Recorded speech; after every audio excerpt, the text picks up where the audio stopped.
안녕하십니까. 중세교회사 13번째 시간 강의가 되겠습니다. 오늘은 가톨릭교회의 분열에 관해서 함께 공부하도록 하겠습니다. 아비뇽 유수와 교회 대분열 소제목입니다. 장기 12세기 유럽의 무한한 진보와 13세기 제4차 라테란 공회를 통한 가톨릭교회 전성기는 위기를 맞게 됩니다. 중세 그리스도교가 그간 쌓아올린 문명을 하루아침에 허무는 무기가 되었습니다. 14세기 중엽 유럽 대륙을 강타한 무시무시한 재해인 흑사병은 유럽의 사회 및 경제구조를 송두리째 무너뜨렸고 유럽인들의 세계관과 인간관, 종교관의 근본적 변화를 가져왔습니다. 흑사병은 중세의 세계관을 넘어 르네상스와 근대를 만든 원인의 하나가 되었습니다. 12세기 르네상스로 교역로가 확대되고 도시가 성장하면서 봉건제에 점차 균열이 일어났고 그 균열을 끝낸 것이 흑사병이 되었습니다. 봉건제 사회는 노동집약 형태의 농업사회인데 노동인구의 급속한 감소로 봉건제를 지탱하던 농노계층이 해체되고 도시 이주인구가 늘게 되었습니다. 기존의 권위와 질서가 무너지면서 사회 갈등은 커져갔습니다. 흑사병은 장기적으로 사람들의 종교적 관념에도 변화를 가져왔습니다. 흑사병으로 성직자 부족 현상이 일어났고 고해 성사를 할 수 없는 비상 상황이 빈번하게 일어났습니다. 잉글랜드에서는 수도의 수사들이 재속 사제들이 맡던 교구 사제 역할을 수행하기도 하였습니다. 교회는 예외적으로 사제가 아닌 속인 남성, 심지어는 여성도 고해 성사를 할 수 있도록 허용하게 되었습니다. 14세기의 변화 중 하나가 국민국가라는 관념의 등장이었습니다. 기존의 유럽은 그리스도교 공화국으로 부를 수 있는 체제였습니다. 하지만 프랑스, 독일, 잉글랜드, 이탈리아 등과 같이 개별적인 단위 국가 의식이 13세기 이후 태동하게 됩니다. 흑사병과 국민국가의식의 태동으로 유럽 전체의 정치, 경제, 사회 구조는 급속한 변화를 경험하게 됩니다.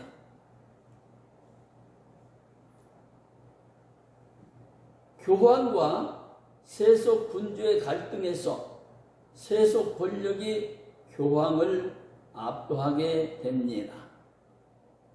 로마 교황청이 프랑스 왕의 영향력이 미치는 아비뇽으로 옮겨 70년을 머무는 아비뇽 유수가 이때 발생하게 됩니다. 이 사건은 로마와 아비뇽에 각각 다른 교황이 세워지는 교회 대분열로 이어졌고 하나의 가톨릭 공화국이 급속도로 약화되는 계기가 되었습니다. 자, 오래가지 못한 교황 지배 시대를 보겠습니다. 1215년 이노켄티우스 3세는 제4차 라테란 공회를 성공적으로 소집하여 유럽이 교황시대로 들어왔음을 알렸지만 이는 오래가지 않았습니다. 유럽 그리스도교 역사가 곧 교황의 역사는 아니었습니다. 가톨릭 교회가 곧 교황 중심제라는 인식을 형성한 시기는 13세기 초반 교황 이노켄티우스 3세 때였습니다. 성무정지와 파문을 활용한 교황 앞에 신성 로마 제국 황제, 프랑스 왕, 잉글랜드 왕이 모두 무릎을 꿇었습니다. 하지만 이러한 지배는 오래가지 않았고 불완전했습니다. 유럽 가톨릭 국가의 군주들이 국가 내 교회를 통제하면서 교황과 대립각을 세워갔습니다.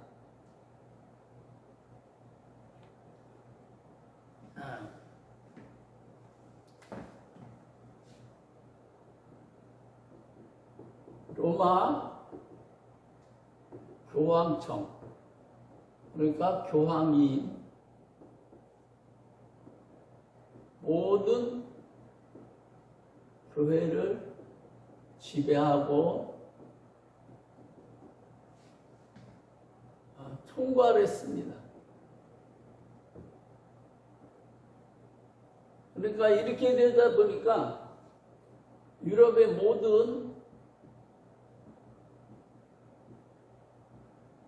나라와 교회가 교황하에 있었어. 근데 이것이 이제 어떻게 되느냐? 국가교회로 이렇게 로마 교황청 안에 모든 교회가 있었다면 이제는 개별 국가로 잉글랜드, 또 독일, 프랑스, 이탈리아 이런 식으로 각각의 교회들이 국가의 지배를 받고, 그러니까 국가교회가 되는 거죠. 이때는 로마 교황청이라고 하는 중앙집권제, 중앙집권. 근데 이제는 각 개별 국가 교회가 되어지는 거예요. 그러니까 세분화되는 거죠. 그러다 보니까 유럽이라고 하는 큰 한 덩어리가 이제는 개별 국가로 분화되어지고, 교회도 로마 교황청 중앙집권제에서 각 개별 국가교회로 분화되어지는 과정이 있었다 하는 그런 내용입니다. 자, 그러니까 교황청의 어떤 교황의 권한은 점점 약화되어지고, 그러면서 어떤 문제가 생기냐면 국가교회가 되어지면서 그 국가의 군주들과 교황 사이에 갈등이 생겨지는, 자, 좀 더 보면 이렇습니다.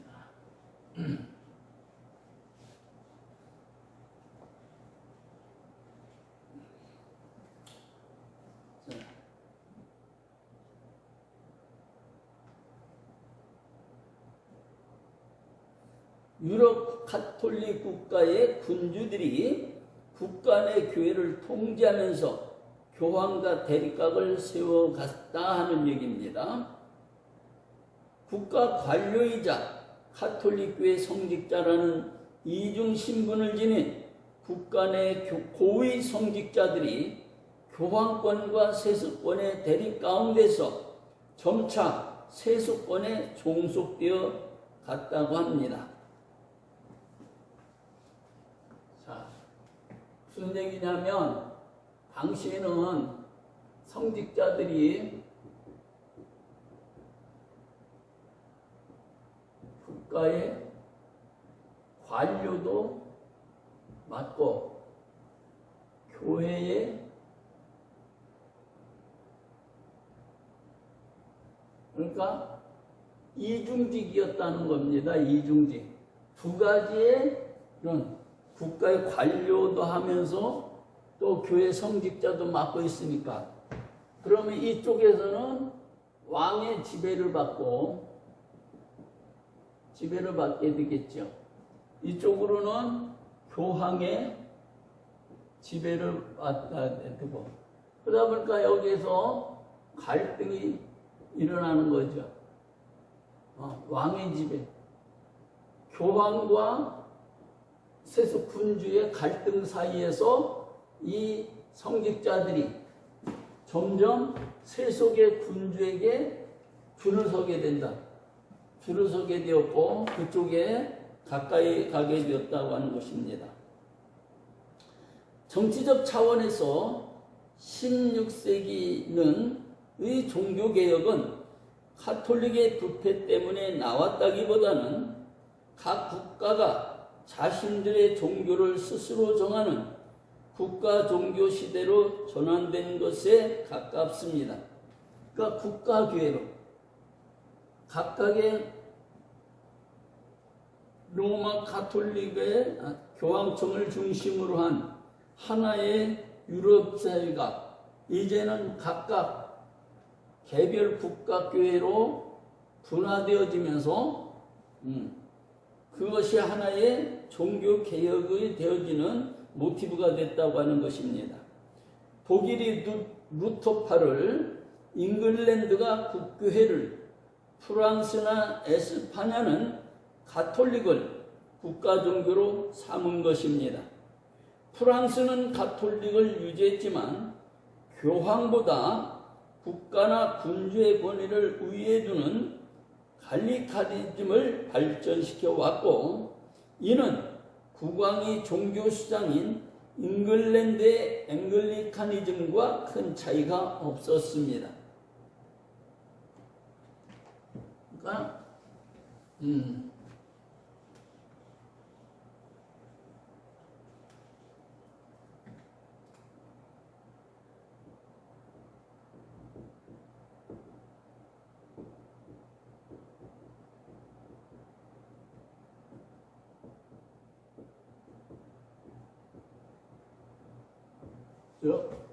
형태에서 이제는 국가교회, 개별 국가교회로 분화되어지는, 나뉘어지는 그런 전환점이 왔다는 것입니다.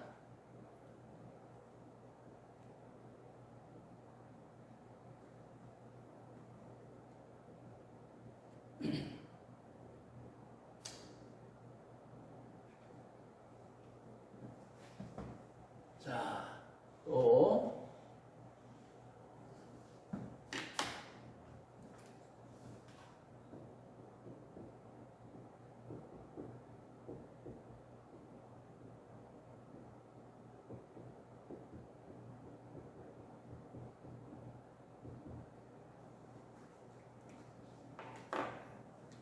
은왕 상크탐과 필리프 4세에 대한 이야기를 하겠습니다.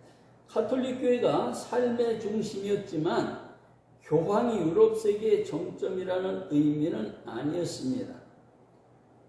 보니파키우스는 한 세기 전 이노켄티우스 3세 시대의 영광을 재현하고자 했습니다. 그의 대결 상대는 프랑스 왕 필리프 4세였습니다. 필리프 4세와 보니파키우스 8세는 성직자 과세 문제를 두고 정면 충돌했습니다. 1294년 필리프 4세가 잉글랜드와 치를 전쟁을 위하여 프랑스 성직자들에게 연소득 절반의 세금을 부과하자 이에 불만을 품은 성직자들이 교황에게 청원을 하게 됩니다.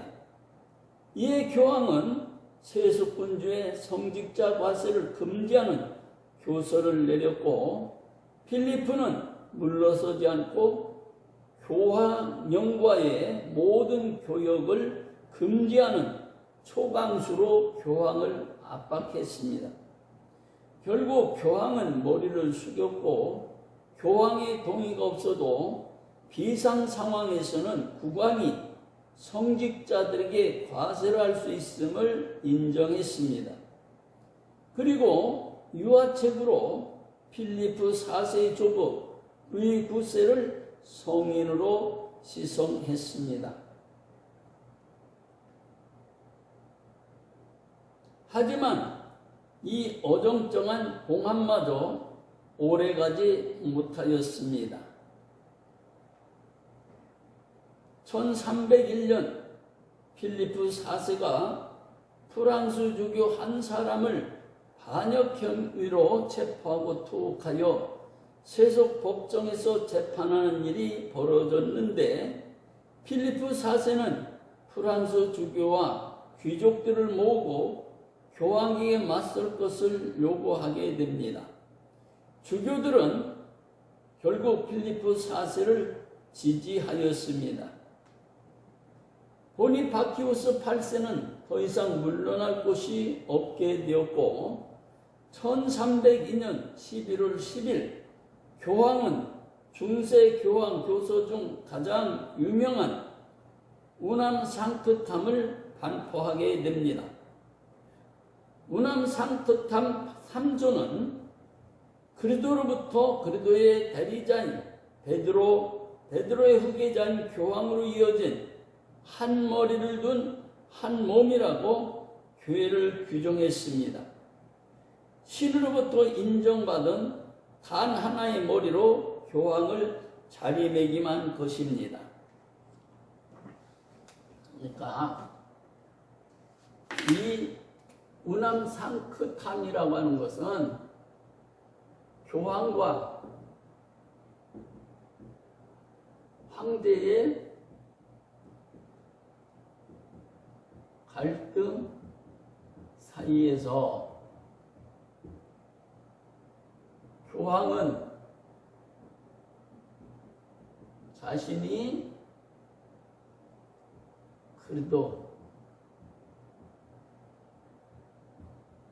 또 그래서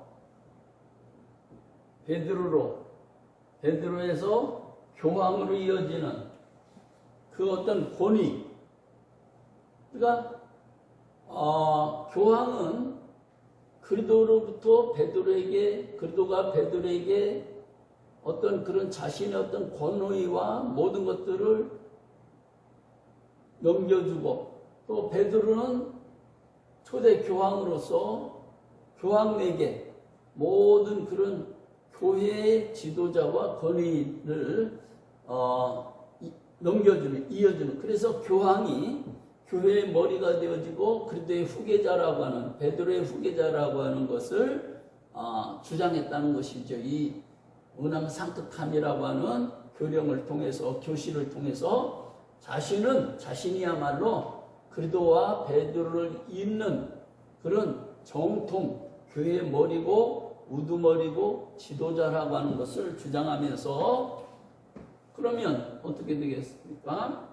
교황이 황제의 우위에 있다, 그런 것을 주장했다는 것입니다.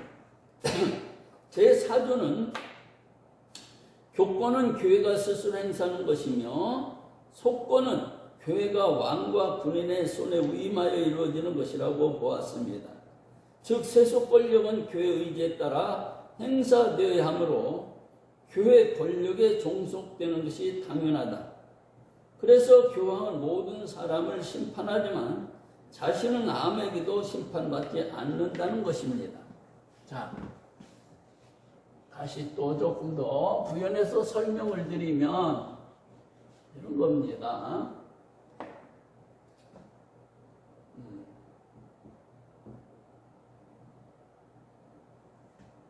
교황의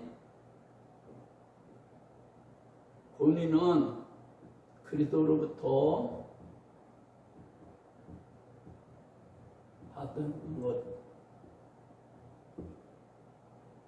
또 황제의 권위는 교회로부터 주어지는 것, 고로 교황은 황제의 위에 존재한다 하는 그런 논리입니다.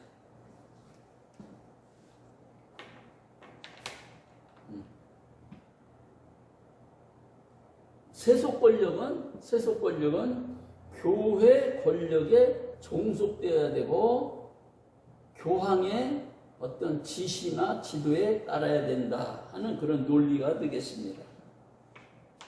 그리고 이 은암상극함은 뭐라고 하냐면 교황에게 복종하는 것이 구원의 필수적인 것임을 선언하고 진술하고 규정하고 공포한 것입니다. 필리프 4세는 이듬해에 의회를 소집하여 전임교황 헬레스티누스 살해 혐의로 보니파키우스 8세를 고소하게 됩니다. 의회에서 그는 공회를 소집하여 교황을 폐위시킬 것을 요구합니다. 필리프 4세의 신복인 기욤 드 노가레는 교황을 찾아가 얼굴을 때리는 굴욕을 주었고 이에 교황은 심한 충격을 받고 사망에 이르게 됩니다. 보니파키우스는 전성기의 향수를 잊지 못한 중세의 마지막 교황으로 평가되었고 뒤이어 전개되는 7명의 아비뇽 교황 시대와 이후 르네상스 교황 시대의 교황제의 성격은 급격하게 변하게 됩니다. 자, 교황청의 아비뇽 체류 70년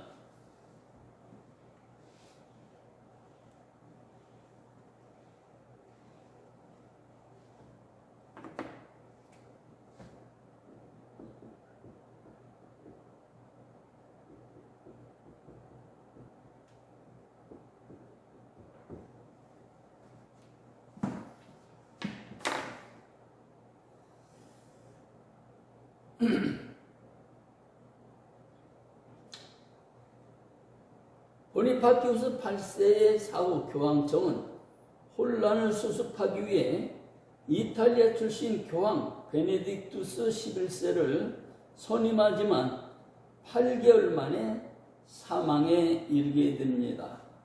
그 후 프랑스 추기경 베르트란 드 고트가 교황 클레멘스 5세로 즉위하게 되고요. 그는 로마 귀족 가문사이의 세력 다툼에 불안을 느껴 1309년에 아비뇽으로 거처를 옮긴 후 로마로 돌아가지 않고 머무르게 됩니다. 역사는 1309년부터 1377년까지 약 70년 기간을 교황청이 아비뇽에 머문 이 사건을 교황청의 아비뇽 뉴스라고 부르고 있습니다.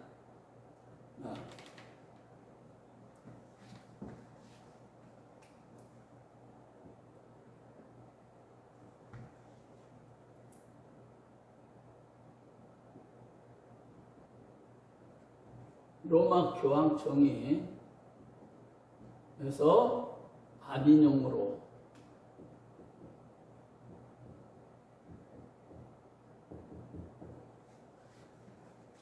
그래서 70년을 거기에서 머물러 있었다 하는 것이죠. 자, 교황들은 로마로 돌아가지 않고 70년 아비뇽에 머문 이유가 무엇일까 하는 겁니다.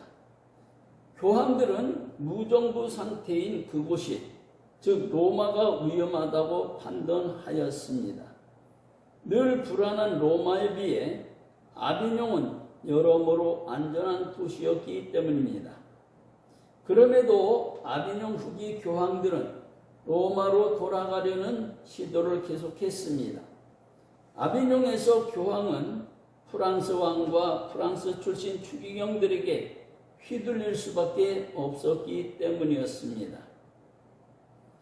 여섯 번째 아비뇽 교황 우르바누스 5세는 1367년 아비뇽을 떠나 로마로 귀환했으나 프랑스 교황에 대한 이탈리아 사람들의 냉담한 반응에 3년이 못 뛰어 다시 아비뇽으로 돌아오게 됩니다.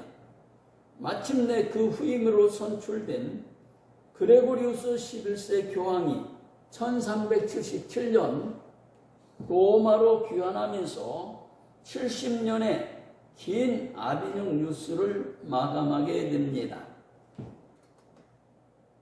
그러나 로마로 돌아왔다고 문제가 해결된 것은 아니었습니다.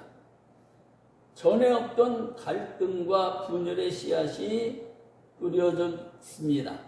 로마로 귀환한 이듬해 그레고리우스 11세가 사망하면서 새로운 교황을 선출해야 했습니다. 이탈리아인들은 프랑스인 교황이 선출되면 또다시 프랑스 왕의 하수인 노릇을 할 것이라는 우려를 하고 있었습니다. 그래서 그들은 로마 사람, 적어도 이탈리아 사람이 교황으로 뽑혀야 한다고 주장하고 있었습니다. 추기경들은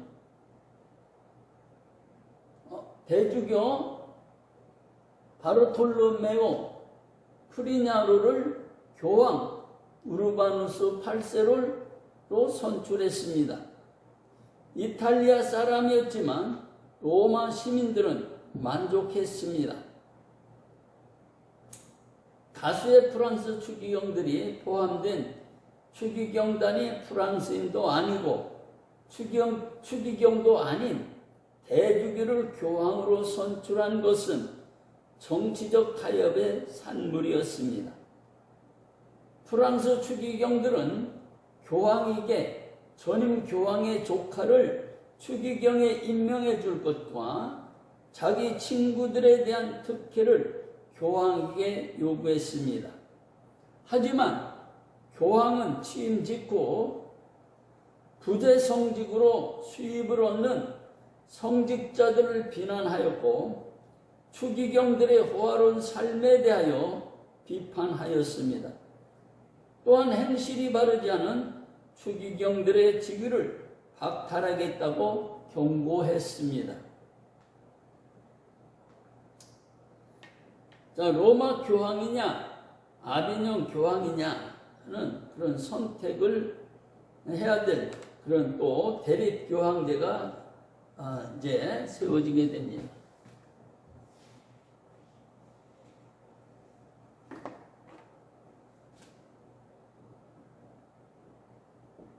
로마에도 교황이 있고 아비뇽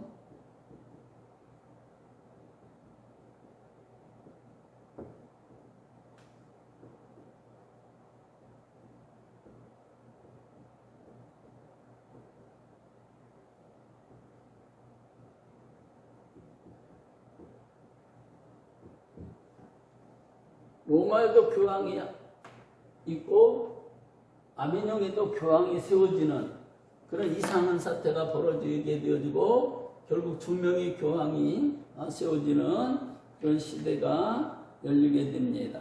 자, 우르바누스 교황이 예기치 못한 행동에 당황한 추기경들은 교황 선거를 무효라고 선언했습니다. 그러니까 추기경들은 우르바누스 교황을 세울 때에 자기들과의 어떤 정치적인 그런 약속, 서로 주거니 받거니 하는 교황으로 세워줄 테니까 뭐 우리 사람을 추기경에 세워주고 또 어떤 혜택을 주고 이런 어떤 약속들, 암묵적인 약속을 했는데 우르바누스 교황이 막상 교황이 되어서는 그 입장을 바꿨다는 것이죠.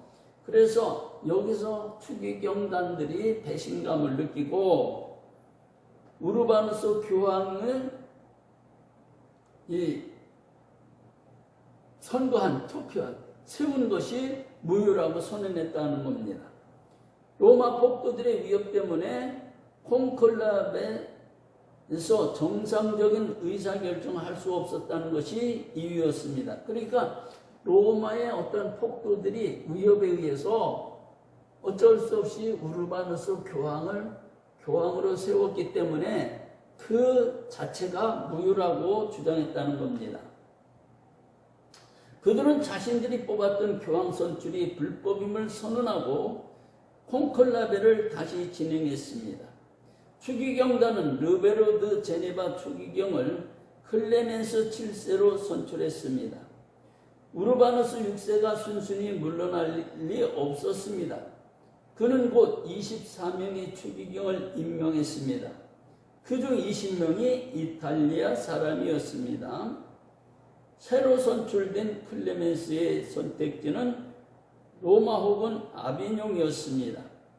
가장 이상적인 것은 우르바누스를 압박하여 몰아내고 로마로 가서 교황 자리를 차지하는 것이었습니다.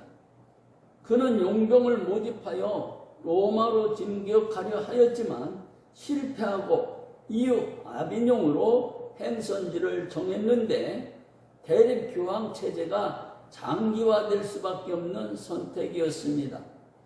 대립교황은 서로를 파문하였습니다. 그러니까 로마 교황은 우르바누스 여기 아비뇽 교는 클레멘스 이렇게 해가지고 교황이 2명이 되어지는 그런 기이한 현상이 일어났다고 하는 것이죠. 프랑스 왕 샤를 5세는 당연히 클레멘스를 지지할 것으로 보였습니다. 하지만 대립교황 체제를 인정하면 정치적 부담이 있었습니다. 프랑스 왕이 공개적으로 클레멘스를 지지하면 아비뇽 뉴스보다 더 복잡한 문제가 발생하게 됩니다. 교황이 둘이 되면 프랑스와의 관계를 중심으로 유럽이 둘로 나뉘어지기 때문이었습니다. 그는 프랑스의 고위 성직자들과 수도 원장들을 모아 의견을 들었습니다. 클레멘스의 정당성을 인정해야 한다는 의견이 많았습니다. 또한 파리 대학의 학자들도 클레멘스 지지를 선언했습니다. 결국 샤를 5세는 클레멘스를 정당한 교황으로 인정하게 되었습니다. 과거에도 대립교황의 문제는 있었지만 이번 분열은 성격이 완전히 달랐습니다. 이로써 2명의 교황이 각각 로마와 아비뇽에서 추기경단과 행정기구를 갖추어 완벽한 교황청이 생겨나게 되었습니다. 그러니까 여기도 교황청이 있었고 여기도 교황청이 세우고 2군데의 교황청이 있었다는 거죠. 이 대립교황 문제는 교황청 내부 문제만은 아니었습니다. 유럽 대부분 국가가 둘로 나뉘어 서로 다른 교황을 지지하게 되었습니다. 전통적으로 프랑스와 갈등 관계를 유지했던 신성 로마 제국과 잉글랜드가 로마 측 교황편에 섰고 잉글랜드와 대립각을 세운 스코틀랜드가 아비뇽 교황을 지지했습니다. 유럽을 혼란에 빠뜨린 이 대분열 사태는 40년간 지속되었습니다. 대중에게 이 사건은 제도교회에 대한 불만으로 다양한 교회 밖 종교성이 분출되는 계기로 작용했습니다. 그러니까 이렇게 교황청이 서로 나뉘어서 갈등하고 분열하는 그런 모습을 보여줄 때에 그 밑에 있는 성도들은 상당히 혼란을 겪게 되어지고 더 나가서 어떤 지도자들에 대한 어떤 불신, 실망 이런 것들이 쌓여갔다고 하는 것입니다.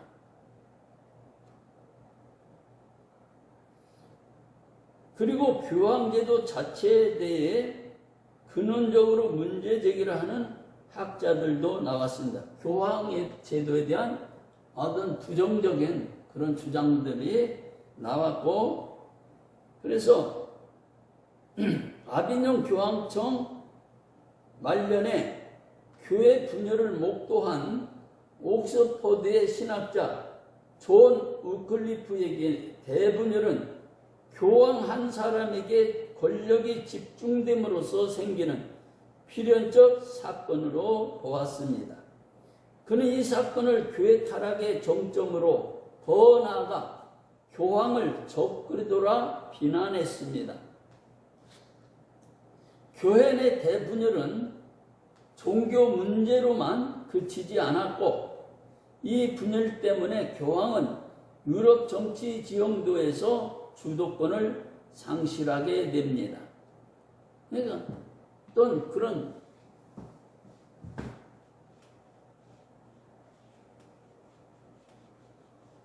분열과 갈등을 일으키면서 그 교황의 권위, 신뢰를 잃어버리고 또 어떤 지도자로서의 권위를 잃고 주도권을 잃었다고 하는 그런 말씀입니다. 이 종교 공백을 각 국민 국가가 차지하고자 치열한 외교전이 펼쳐지게 됩니다. 아비뇽 교황이나 로마 교황이 줄을 세운 것이 아니라 세속 군주들이 자신들의 정치적 외교적 이해관계에 따라 교황을 선택한 것입니다. 그러니까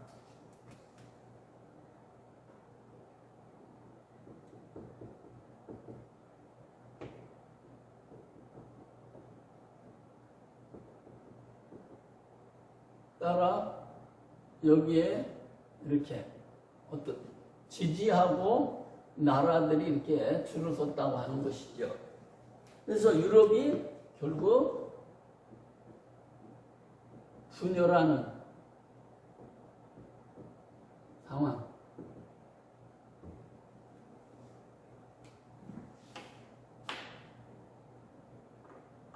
두 대리 교황 모두 종교적 신망과는 거리가 멀었습니다. 우르바누스 6세 선출직후 추기경들이 등을 돌린 것은 그의 폭력적이고 독단적인 성품 때문이라고 대체로 인정합니다. 대립교황으로 선출된 클레멘스는 그보다 더했습니다. 그는 1377년 잃어버린 교황령 재정복을 위해 용병을 고용했고 이들이 벌인 체세나 대학살을 승인했습니다. 그러니까 참으로 이 어떤 그런 자리 다툼, 또 어떤 권력의 다툼 이런 것들로 인해서 그 무자비한 학살들이 일어났고 폭력 행위가 일어났다고 하는 것입니다. 자, 파리 대학의 권고, 여기서 두 가지 분명하게 드러났습니다. 교황청은 더 이상 유럽 가톨릭 전체를 공정하게 대변할 수 있는 조직이 아니라는 것과 다른 하나는 이 분열 문제는 두 교황과 양측 추기경들 손에서 해결을 기대하기 어렵다는 것이었습니다. 결국 이 문제를 해결하기 위하여 대학의 법학자와 신학자들이 일어나게 됩니다. 파리 대학의 신학자들은 대분열을 종식시키기 위해 공의의 개최를 주장하게 됩니다. 파리 대학의 교수들은 공공선 추구가 교회의 최종 가치여야 하며 신자들의 공동체인 교회는 공공선 추구를 위해 그에 위배된 결정을 취소할 수 있다고 주장하였습니다. 교회의 최종 권위는 그리스도교 공동체에 부여된 것이며 이는 교황보다 우위에 있다는 것입니다. 따라서 이단적이고 사악한 교황에 대항하기 위하여 그리스도교 공동체는 공의를 소집할 권한이 있다면서 교황만이 소집할 수 있다는 교회법 전통의 반기를 들었습니다.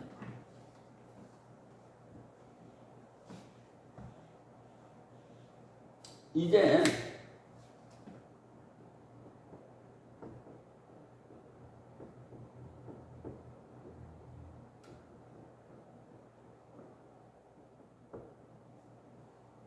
너무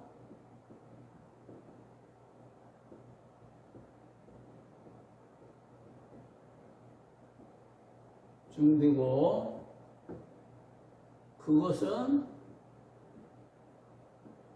교회 타락의 원인이 된다. 그래서 그것을 교회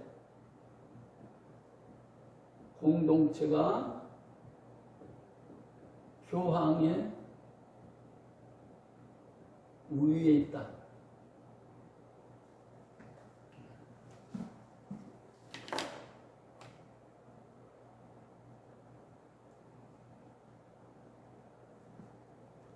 교회는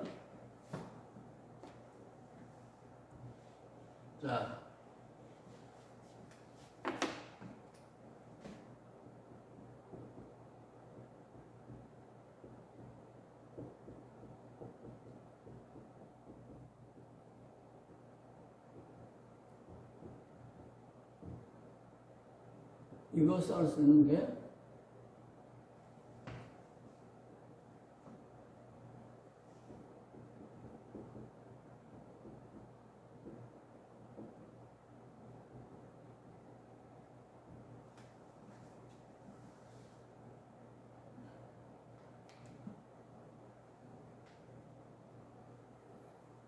교회는 공공선 추구의 목적이 있고 이것을 위해서 그 모든 권위가 교회 공동체에 주어짐. 교황에게 주어진 것이 아니라 어떤 권위는 아까 이야기한 대로 그리스도로부터 베드로로 교황으로 이어진 것이 아니라 모든 권위는 공동체, 교회 전 공동체의 조직에 주어졌다 하는 것입니다.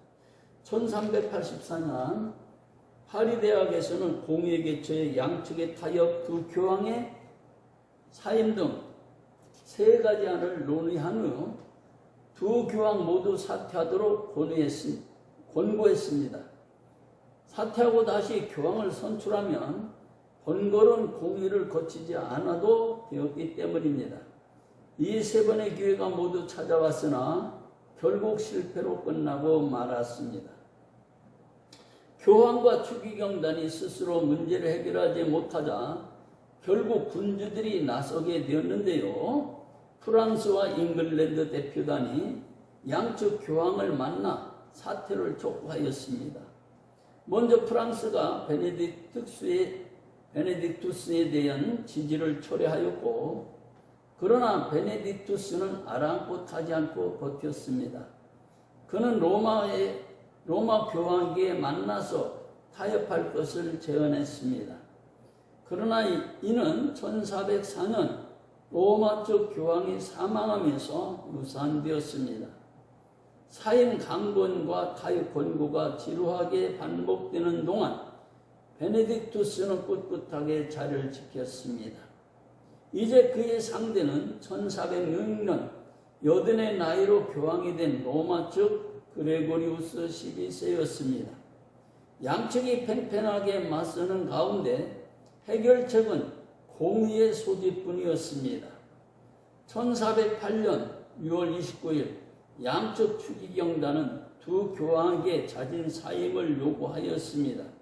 수용하지 않을 경우 공회를 소집하겠다고 하였습니다.